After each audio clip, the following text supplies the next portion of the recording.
Iki ni ikibazo kigaragara mu modoka nini zitwara abagenzi benshi mu buryo bwa rusange, aho ubusanzwe bene izi modoka ziba zigomba gutwara abagenzi 70, aho abantu 40 bagenda bicaye naho 30 bakagenda bahagaze.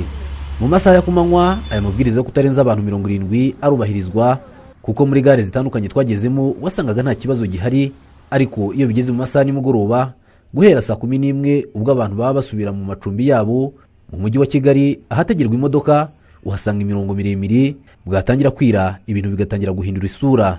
Abantu bahagaze bakaruta abicaye, ku buryo hari ubwo imodoka itwara abantu 70 usanga irimo abantu 100.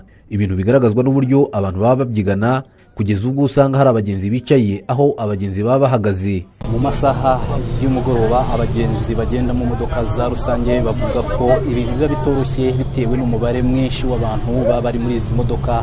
Imodoka bitiriye izina rya Shira Umuteto ni ibintu bavuga ko bigiye guhinduka kubera ko bibangamira imigendere yabo. Shira Umuteto ugezemo wese yihanganira serivisi asanzemo, arabahagarara kandi bitari ngombwa ko bahagarara.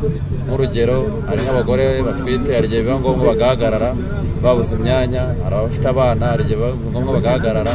Niyo mpamvu bazishyizeho izina Shira Umuteto. Ufite umuteto ntabwo wagenda uhagaze ngo uvuge ngo umuteto urongera ugarura, cyangwa se ubutwite ugenda uhagaze ntabwo umuteto urawugarura. Ikibazo gihari, abaturage ni benshi, imodoka ni nkeya. Izo mbogamizi njye navuga ziza nk'amasaha nimugoroba, abantu baba bataha ari benshi baturuka mu mpande zitandukanye, abavuye mu ntara, abakoreye mu mujyi wa Kigali bakaza bakahahurira, ugasanga imodoka zibaye nkeya, abantu bakabura uburyo ki bataha mu masaha.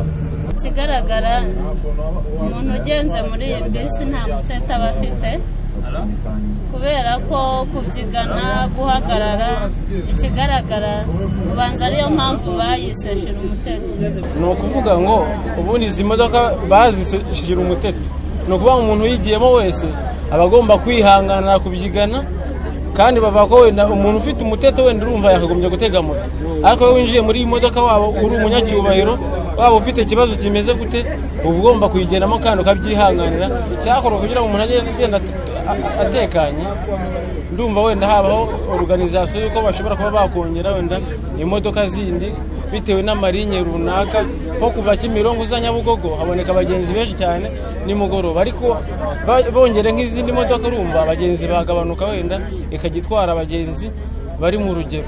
Kubera ubushuhe bwinshi urabona natubikanye, kubera kubyiga ni ngombwa na ubushuhe abantu bacurana umwuka kubera ubwinshi bwabo.